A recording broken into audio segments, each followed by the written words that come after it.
Marie s'étant assise aux pieds de Jésus, écoutait sa parole. Mais Marthe était distraite par beaucoup de services.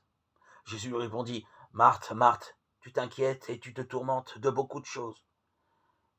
Mais il n'est pas besoin que d'une seule, et Marie a choisi la bonne part, qui ne lui sera pas ôtée. Luc 10, 39-42.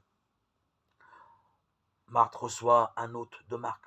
Jésus vient prendre un repas chez elle. Elle s'affaire de tous côtés, va et vient dans la maison. Mais sa sœur Marie ne partage pas son agitation. Elle s'est assise aux pieds de Jésus et captivée, elle l'écoute.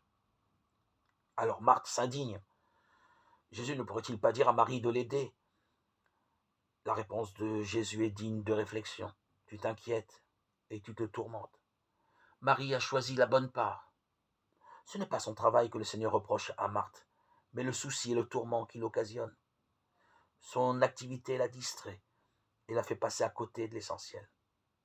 Marie, elle, a compris que lorsque Jésus parle, la priorité des priorités, c'est de l'écouter. Plus tard, elle accomplira son service avec sa pleine approbation. Ce récit contient un message très concret. Comment écoutons-nous quand Dieu nous parle? Lui prêtons-nous seulement une oreille distraite au milieu de nos activités? Lisons-nous la Bible à la va-vite dans le brouhaha ou en nous laissant distraire à tout moment par les messages et alertes de notre téléphone?